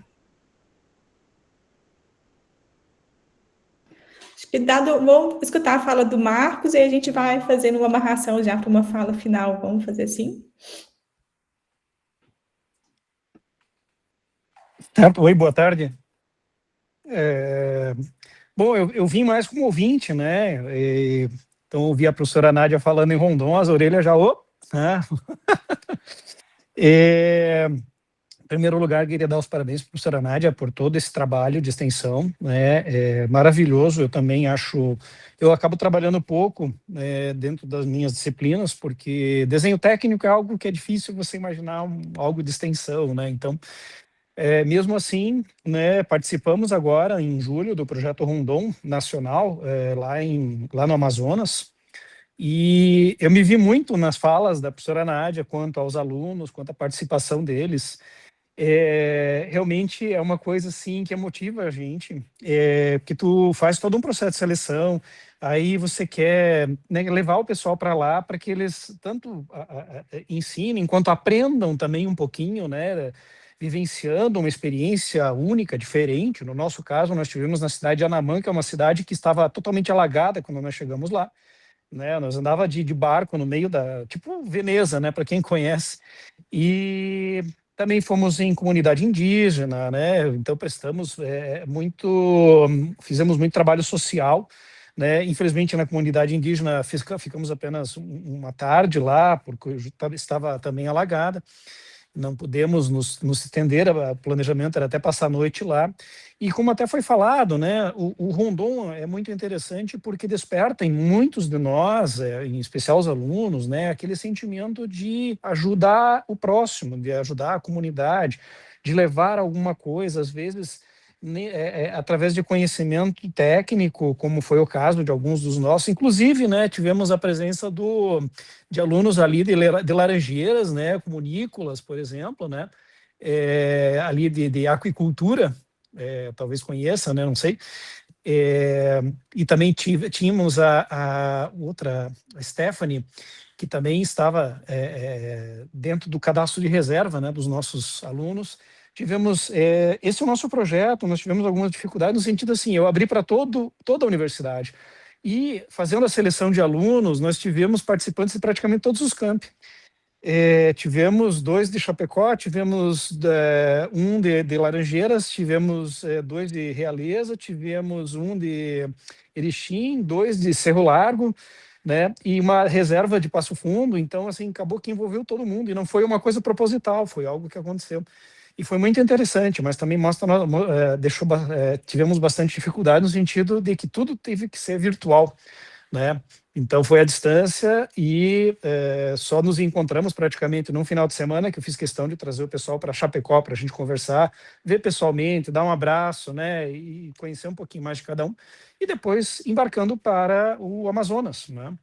E inclusive até aproveitando, né, não sendo muito extenso, mas o Projeto Rondon agora em janeiro vai estar em Apucarana, em arredores aí, então aí no Paraná, né? E entramos até com uma proposta de trabalho, mas acabamos sendo desclassificados ali no finalzinho, e ano que vem, agora em julho, vai ser no Pará, e vamos novamente tentar, né, para dar continuidade a essa ideia, a esse projeto, é uma coisa maravilhosa.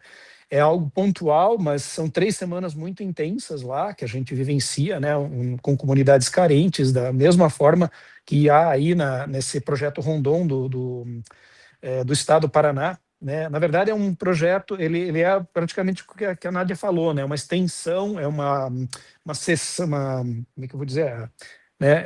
Não é o projeto Rondon nacional, é promovido pelas universidades estaduais, né? Inclusive aqui na UDESC também tinha, não sei se ainda tem. Mas é isso, né? Novamente só queria fazer uma complementação, né? E dar os meus parabéns para a professora Nádia pela colocação, por trazer o Rondon também para essa conversa aqui.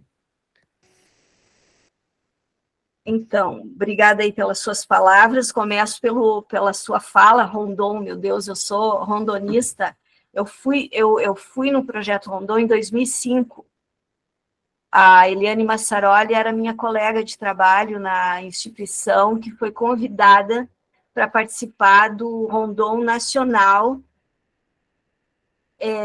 no norte do Paraná, na região do Vale do Rio, ali na região de Telêmaco Borba, por lá.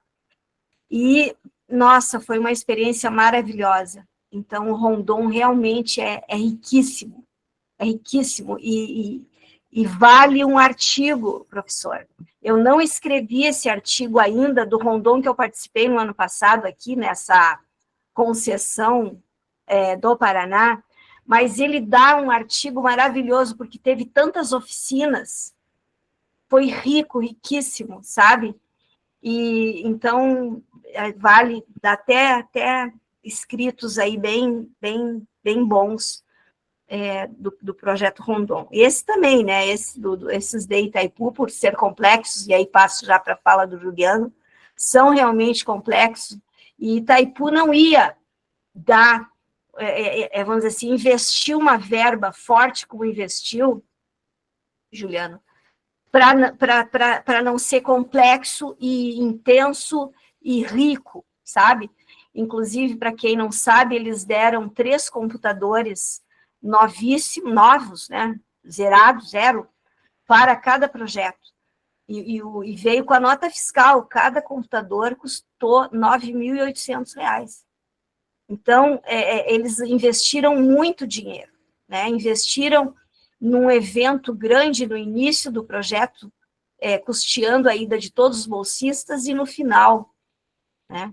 Com diárias e tudo, foi pelo menos no final teve diárias, foi assim um investimento forte. Então, tinha que ser rico, tinha que ser robusto. A pergunta do Juliano é que se foi desenvolvido só numa aldeia. Não, foi desenvolvido na terra indígena Rio das Cobras, que tem 18 mil hectares. Então, nós estivemos em 3 aldeias fazendo, né, onde o cacique dizia que a reunião devia acontecer. Então, uma foi na sede, a outra foi na aldeia Trevo, a outra foi na aldeia do Lebre. Por quê? Porque ele fazia as lideranças irem para esses locais, né? Então, nós seguíamos. Mas o objetivo, ao atingir as lideranças, era atingir toda a terra indígena, todas as lideranças. E todos, eu diria que foi bem, se capilarizou bem esse projeto dentro da terra indígena. Então, eu acho que nesse aspecto, o objetivo foi atingido, porque quem chamava as lideranças era o seu líder, e o seu líder estava consoante, queria que a gente fizesse aquilo, recebeu as informações. Então, foram todas as aldeias as abrangidas. Integrar o campus Realeza nesse projeto ou em outro, sempre dá para a gente, eu penso assim, quando os campos forem trabalhar em colaboração, dá para um campus colaborar com o outro, com a ideia e a execução ser local.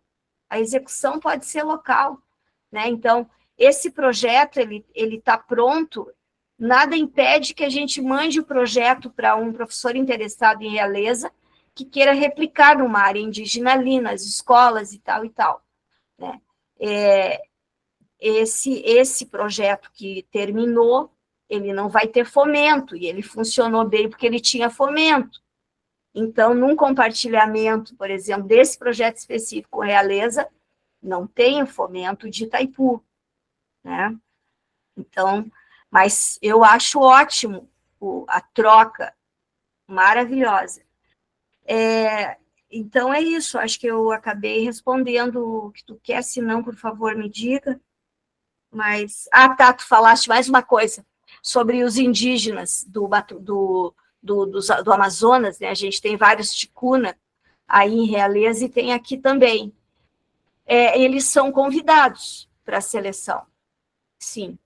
E dessa seleção eles não conseguiram se classificar, os Caigan, como eu te falei, nem cumpriram toda a seleção, infelizmente, mas como eu te disse, eu vou fazer busca ativa com os amazonenses, com os paraenses e com os locais aqui, para que eu receba candidatos e que esses candidatos se preparem e que consigam fazer parte. É muito importante, eu acho. Tá? É isso. Joia, obrigada aí, Juliana, pelas perguntas, o Marcos pelo compartilhamento aí também das experiências, né, e o interesse pela continuidade, né, eu acho que isso que é bonito, né, a gente vê diferentes formatos e modelos de experiências extensionistas, e isso está ganhando corpo, né, com ações de continuidade, seja com as experiências do Rondon, seja com esse novo edital da Itaipu, que também temos, né, boas expectativas, temos várias ações que foram submetidas, né, o que demonstra, assim, acho que um alinhamento à proposta, né, mesmo que a Itaipu também está trazendo, né, não só acho que do ponto de vista, né, próprio, né, do financiamento em si, mas eu acho que como uma nova oportunidade, né, de inserção também, que vai alavancando mais as atividades, né, de extensão e de cultura também, né, no edital da Itaipu não é restrito, né, a cultura entra como uma área temática também, é importante a gente destacar, né, isso aqui também, a gente está falando de extensão, mas temos que fazer esse devido ressalvo, né, aí também para a cultura. Se não tiver, deixa eu ver se temos mais questões aqui, acho que não temos questões. Tá, acho que a gente poderia começar a caminhar para o nosso encerramento da atividade dessa tarde, que o teto era de 4h30, né, agradecendo a todos, né, acho que a presença em todos os momentos, né, a gente teve 4 temáticas esse ano de abordagem, já estamos planejando, né, a 3ª edição da jornada do ano que vem, né, também, né, um pouco com a mesma proposta, com talvez algumas adaptações, né, então as sugestões são sempre bem-vindas também, porque esse é um espaço formativo, né, de formação continuada para nós, extensionistas, né, e produtores culturais, e também estarmos dialogando sobre as nossas experiências, né, que eu acho que é um espaço que cada vez mais, principalmente em tempos, né, dessa inserção da extensão nos currículos, que nos traz, né, um pouco desse olhar, de um olhar prioritário, né, talvez para a extensão, né, como a gente está há muito tempo batalha para que isso aconteça dentro da instituição, e as relações também com o próprio processo de pesquisa, né, hoje eu ouvi muita gente falando, né, preciso sistematizar, precisamos divulgar e publicar, então também dessa importância, né, que a gente consiga fazer esse movimento também, e essas reflexões, esses compartilhamentos nos ajudam nisto, né, também que a gente consiga produzir um conhecimento interno e dar visibilidade também, né, para outras instituições via as publicações, né, mesmo assim, também das nossas experiências. Então, a gente fica muito feliz de estar, né, com um grupo grande, com a participação dos estudantes também, que eu acho que é outro movimento que nos ajuda, né, a fortalecer, né, já que eles são, né, os protagonistas que vão estar ali, né, na frente, atuando, desenvolvendo as ações e buscando a sua qualificação, né, do ponto de vista formativo também.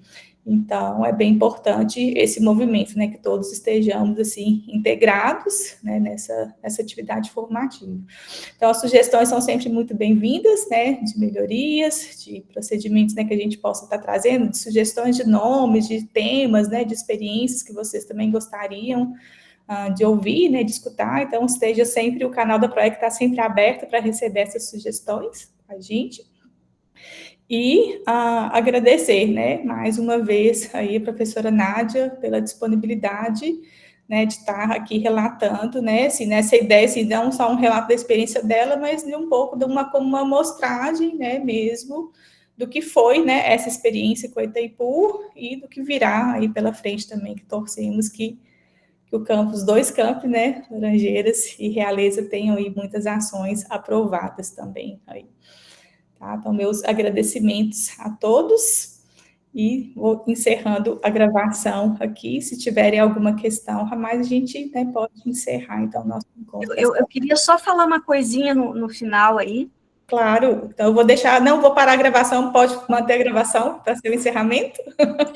Sim, só dizer o seguinte, como sugestão, talvez estimular, de alguma maneira, através do edital mesmo, concedendo, talvez, cotas específicas para o teatro. Eu estou tendo contato com um grupo de teatro ali de Realeza, o Labroma, através de uma moça que é minha orientanda no mestrado em Direitos Humanos. E isso me fez lembrar como o teatro ajuda a sanar as questões emocionais de nós todos. Porque o teatro é só emoção. Quando a gente encena um negócio, a gente encena uma emoção, que é do outro, é da personagem, mas é também nosso. E nós temos muito sofrimento dos nossos alunos e dos nossos professores mesmo, que às vezes estão longe dos seus amores, dos seus afetos. E o teatro, por quê? Porque nós somos os alunos pelo SISU, chegam aqui, e os professores pelo concurso. Ninguém é daqui. Às vezes vem com seus maridos ou não, com as suas esposas ou não. Então, eu noto, eu tenho amigos, eu consegui fazer amigos aqui nesse campus, eu noto o sofrimento, tanto de professores quanto de alunos. E o teatro ajudaria muito. Então, é só digamos assim, um aproveitamento desse espaço aí, pronto, já parou. E aí, por fim, dizer que apesar das metas, das 4 metas, de 28 eu não ter cumprido, o projeto foi aprovado, então Itaipu teve flexibilidade na avaliação dos projetos. E botou lá, parabéns. Então, digamos assim, não houve uma rigidez que não compreendesse a flexibilidade que tem que ter entre o plano e a execução, tá? Só para... Então, e muito obrigada pela atenção de todos, obrigada pelo convite, pelas palavras gentis, estou muito contente terminando esse encontro aqui. Muito obrigada, Nádia. Então, espero vocês no ano que vem, aí, na terceira jornada, Extensão, Cultura e Currículo, e vamos sim, né, trazer mais temáticas aqui, que instiguem vocês a fazerem mais extensão e mais cultura. Aí. Obrigada a todos.